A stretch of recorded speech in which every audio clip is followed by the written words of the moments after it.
জিনিস প্রশ্ন গাছ কি খাওয়ালে হুড় করে বাড়বে, আর 2 নম্বর হচ্ছে ফুল ফুটবে। বন্ধুদের জন্য গরমকালে জবার জন্য কি ট্রিটমেন্ট করে? জবার জন্য যেটা ভুল করে গরমে করে, গন্ধ সহ্য করতে হবে যদি গাছ করতে হয়। ফরমোসা ক্রিস্টাল রেনবো এইটা ফেব্রুয়ারি মাসে এই যে প্রিন্টটা দেখছেন না, পুরো পাতা এই প্রিন্টটা থাকবে। শীতকালে এই তাইওয়ান ভ্যারাইটি এত প্রিন্ট আসে না। ওকে, ভিডিও করা করতে মনে করি, তবে কেনা আছে যাচ্ছেন সেটা সেখানে আমার কোনো ভূমিকা নেই। ছাদ বাগান নার্সারি জৈব অন্যান্য কোম্পানির ভিডিও যদি আমাদের শুরু কেসি ব্লগ চ্যানেল শেয়ার করতে চান তবে WhatsApp ফোন যেতে হবে। তো দাদা যে টপিকটা নিয়ে আলোচনা হচ্ছে, দুটো জিনিস প্রশ্ন গাছ কি খাওয়ালে হুড় করে বাড়বে, আর 2 নম্বর হচ্ছে ফুল ফুটবে। অ্যাকচুয়ালি এই যে গাছের সাইজ দেখছেন, বিক্রি গাছে ফুল নেওয়া উচিত না।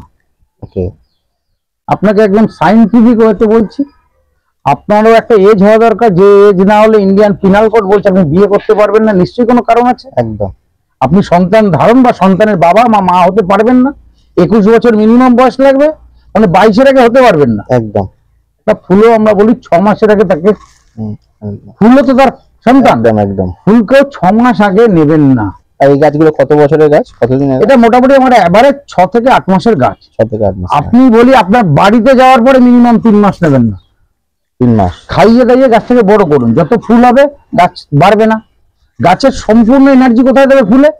যখন একটা আমার মা হয়েছেন বা আমার মিসেস মা হয়েছে, তার যা নিউট্রিশন কোথায় গেছে সেটা বেবির উপরে পড়ে গেছে, তার বাচ্চার উপরে আসছে। তার হেলথ যাতে না ভাঙে তার জন্য আমরা বিভিন্ন ডাক্তারকে কনসাল্ট করে এই প্রোটিন পাউডার, এই সাপ্লিমেন্ট, এই দুধ সবকিছু খাইয়েছি, প্রোটিন বেশি করে খাইয়েছি। ফুলেরও তাই, যখন এই ফুল দিচ্ছে এর পুরো এনার্জিটা গাছের কিন্তু মানে যেটাকে বলে ভেজিটেটিভ গ্রোথ, সবুজ অংশের গ্রোথ ছেড়ে দিয়ে সে কিন্তু ফুল ফলের দিকে নজর দেবে। পাতা বা এইসব আর ছাড়বে না। তার জন্য বলি দাদা, একটু ধৈর্য ধরুন। কোনো জিনিস করতে গেলে ধৈর্য। যেমন আপনার সন্তানকে মানুষ করেছেন, সে মতে অল্প অল্প অল্প অল্প খাওয়ান। গাছ যখন বড় হবে তখন বেশি করে ফুড দিন, প্রথমে অল্প অল্প করে খাওয়ান, রেগুলার খাওয়ান কিন্তু অল্প অল্প। আপনার যখন সন্তান হয় তাকে দেখবেন টাইম টু টাইম ধরে খাইয়েছেন কিন্তু অল্প খাইয়েছেন, একেও তাই। আর গাছ বাড়ানোর জন্য কোনো ওষুধ হয় না। গাছ বাড়ানোর জন্য একটাই ওষুধ, গাছের সাথে যদি কথা বলতে পারেন, রোজ গাছকে হাত বুলান, কথা বলুন, মিউজিক শোনান, দেখবেন গাছ কথা বলবে। তাই হ্যাঁ, গাছ বাড়বে। আমি এই যে আমার মাদার গাছ দেখছো না, আমার নেক্সট স্টেপ হচ্ছে এখানে আমি একটা সাউন্ড সিস্টেম করবো। আমি নিজে প্র্যাকটিক্যাল আমার বাড়িতে পরীক্ষা করে দেখেছি। তাই নাকি? আমার যে ঘরে টিভি থাকে তার ব্যালকনিতে 25টা গাছ আছে, সবই ইনডোর প্ল্যান্ট। আমার মেয়ের ঘরে 25টা গাছ ইনডোর ব্যালকনিতে, আমার বেডরুমে 25টা গাছ আছে। আমি সবচেয়ে বেশি গ্রোথ দেখেছি আমার টিভির আওয়াজ পায়, গান শোনে, ব্যালকনির গাছে সবচেয়ে কম গ্রোথ পায়। এটা আমার প্র্যাকটিক্যাল এক্সপিরিয়েন্স। আমি হয়তো ব্যালকনিতে বেশি সময় কাটাই বলে মনে হয় আমি ওই গাছটা বেশি দেখছি। আমার নিজের সাথে অনেকদিন তর্ক হয়েছে। লাস্ট 1 মাসের আমি ভিডিও করে তারপর দেখেছি। আমি প্রতিদিন ভিডিও করবো 3টে করে দেখো।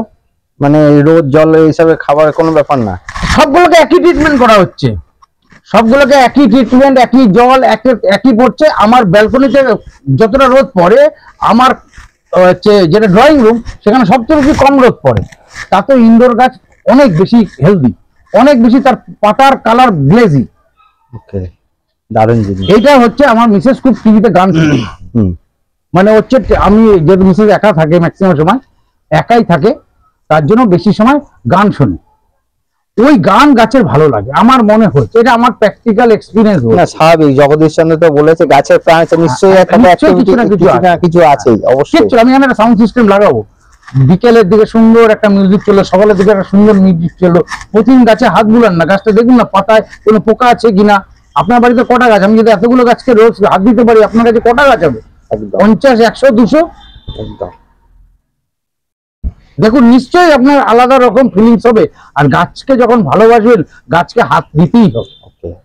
খোলের জল, বিচ্ছিরি জল, গন্ধ সহ্য করতে হবে যদি গাছ করতে হয়।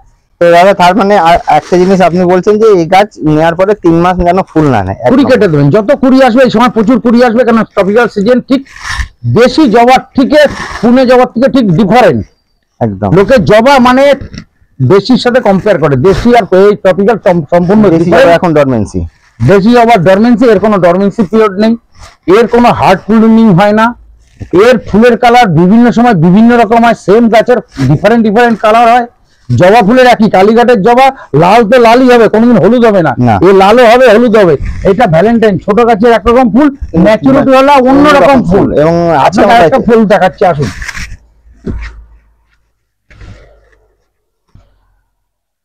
ফরমোসা ক্রিস্টাল রেনবো, এইটা ফেব্রুয়ারি মাসে এই যে প্রিন্টটা দেখছেন না, হ্যাঁ। পুরো পাতায় এই প্রিন্টটা থাকবে। শীতকালে এই তাইওয়ান ভ্যারাইটি এত প্রিন্ট আসে না, ওকে, পুরো প্রিন্ট থাকবে, এই ধরনের প্রিন্ট পুরো পাতায় থাকবে, কালারই অন্যরকম হয়ে যাবে। পুরো কালারই অন্য। এই যে এটার কিছুটা প্রিন্ট এসছে, কিন্তু এর থেকেও বেশি প্রিন্ট আসবে। এটা তাইওয়ানের, কিন্তু এটা যেহেতু ইউরোপিয়ান ভ্যারাইটি, এটা অ্যাজ ইট ইজ সেম থাকবে। এর কালার খুব কম চেঞ্জ হয়, খুব কালার কম চেঞ্জ হয়। ওকে। তো দাদা আরেকটা জিনিস আমি বলি দর্শক বন্ধুদের জন্য, গরমকালে এই জবার জন্য কি ট্রিটমেন্ট করবে? জবার জন্য গরমকালে হচ্ছে, দেখুন আপনাকে যা খাবার খাওয়াতে হবে হচ্ছে আগস্ট মাস থেকে, আগস্ট নয় আমাদের এখানে যেমন বর্ষাকাল আগস্টেই শুরু হয়, আপনাকে অক্টোবর টু মার্চ এপ্রিল অব্দি খাওয়াতে পারেন। একদম। যতটা একে ফিডিং করাতে পারেন ফিডিং করিয়ে নিন। গরমকাল আসলে ফিড কমবে, কেমিক্যাল ফিড কমবে, অর্গানিক ফিড বেশি হবে। বর্ষার সময় আপনি সর্ষের খোল দিতে পারবেন না, শুধু বাদাম খোল, তাও যেদিন রোদ উঠবে সেদিনকে আপনাকে দিতে হবে। কেমিক্যাল কম ইউজ করবেন, সেই সময় অর্গানিকের মধ্যে আপনি কাকা ইউজ করুন। আপনি অর্গানিকের মধ্যে সেই সময় হচ্ছে যেটা মিক্সড খাবার, আমরা বলি মিক্সড খাবার, যেটা হাড় গুঁড়ো, শিংকুচি, তারপর ভার্মি কম্পোস্ট দিয়ে তৈরি হয় একটা মিক্সড খাবার, সেই মিক্সড খাবারটা 4 সাইড দিয়ে দিন, মানে বর্ষার সময় বা গরমকালে। ওকে। যতটা পারবেন গাছকে বর্ষার ডাইরেক্ট জল থেকে বাঁচাবেন। বর্ষার ডাইরেক্ট জল ক্ষতিকারক। যদি বর্ষা হলো রোদ উঠে গেল কিচ্ছু অসুবিধা নেই, হ্যাঁ, শুধু একটা জিনিস খেয়াল রাখবেন, টবে যেন জল না যাবে, জলটা ফেলে দেবেন। আর যদি দেখেন নিম্নচাপের, যেটা আমাদের ওয়েস্ট বেঙ্গল উড়িষ্যাতে যেটা আমরা ফেস করি, 5 দিন ধরে নিম্নচাপ, আপনাকে পুরো শেডে রাখতে হবে, সেটা রাখতেই হবে। এবং তুমি যদি গরমকালে আসো দেখবে এর উপরে পুরো শেড হয়ে গেছে। একদম। আমি তোমাকে দেখাচ্ছি আমার বিক্রির গাছ কিরকম শেডে থাকে। কুয়াশা, শীতকালে কুয়াশার উপরে ভালো জিনিস নেই, কুয়াশা খাওয়াতে পারলে হেভি জিনিস, ফ্রিতে হেভি জিনিস। এই সময় যে সাডেন বৃষ্টি হয় শীতকালে, একদিন দুদিনের জন্য হঠাৎ করে সাডেন বৃষ্টি হচ্ছে, নিম্নচাপের বৃষ্টির খাবার, পুরো নাইট্রোজেন ফ্রিতে পেয়ে গেলেন। ওকে।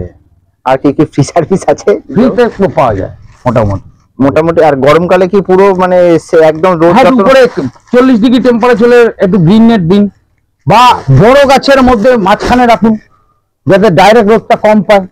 কারণ এবারে যা গরম পড়েছিল, 40-42 সেখানে হয়, যেমন শুধু পশ্চিমবঙ্গে না, আজকাল পুরো ইস্টার্ন জোনেই এখন এরকম টেম্পারেচার। সেইখান থেকে একটু বাঁচাতে হবে। গরমকালে পাতা কুকড়ানো প্রবলেম আসবে, ঘাবড়ানো কিছু না, শীতকালে আবার নর্মাল হয়ে যাবে। ওকে। এটাকে মনে রাখবেন, একটাই জিনিস আমি এইভাবে বলি, আমাদের যেরকম পেট আমি খুব ভালোবাসি, আমার দেশি পেট আছে 4টে, আর বিদেশি একটা আছে। দেশি বলতে আমাদের যাতে ভাবে স্ট্রিট ডগ বলি, 4টে আছে। তারা শীত গ্রীষ্ম বর্ষা কিছুই গায়ে লাগাতে হচ্ছে না, কিছু দিতে হচ্ছে না, শুধু ডিওয়ার্মিং আর ভ্যাকসিনেশন করালেই হয়ে যাচ্ছে। আর আমার বাড়ির যেটা বিছনায় থাকে তাকে খুব নজরে রাখতে হয়।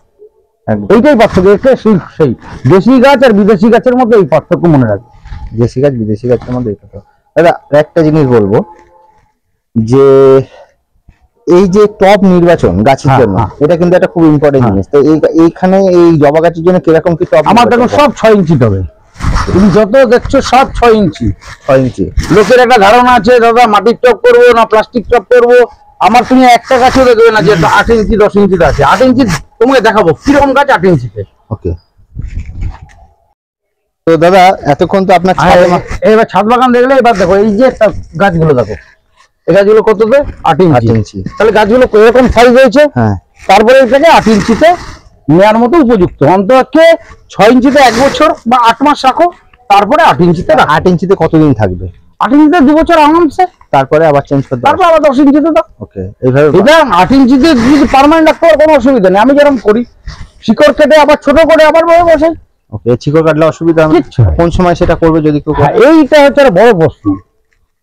90% লোক যেটা ভুল করে, গরমে করে, বর্ষায় করে, কোনো সময় করবেন না। ট্রপিক্যাল হিবিস্কাস যা পরীক্ষা নিরীক্ষা করা উচিত শীতকাল, অক্টোবর থেকে ফেব্রুয়ারি মাস। ওকে। ক্লুনিং, হার্ড ক্লুনিং কোনোদিন করবেন না, সফট ক্লুনিং। আসুন দেখুন কেমন সফট ক্লুনিং করছে। এই একটা গাছ, এটা কেমন সফট ক্লুনিং করা হয়েছে, আগা থেকে সব কেটে দেওয়া হয়েছে। এবার দেখুন ব্রাঞ্চ কিভাবে আসছে, এটা হচ্ছে সফট প্রুনিং। মানে সফট প্রুনিং করলে কতটা ডাল রেখে করবে সে মোটামুটি আমি একটা করেই দেখাচ্ছি। এই একটা এটা ভ্যালেন্টাইন ডে, হ্যাঁ। আমি এরকম জায়গাতে কেটে দিলাম, ওকে সফট প্রুনিং হোক। এই ডালটা কোনো কাজের না, এটাতে ফুলও হবে না, ঠিক আছে। আমি তারপরে এরকম ডাল থেকে এরকম কেটে দেবো। কেটে দেবেন। হ্যাঁ, এটা হচ্ছে সফট প্রুনিং। হার্ড প্রুনিং করতে বারণ করছে। একদম হাট প্রুনিং করতে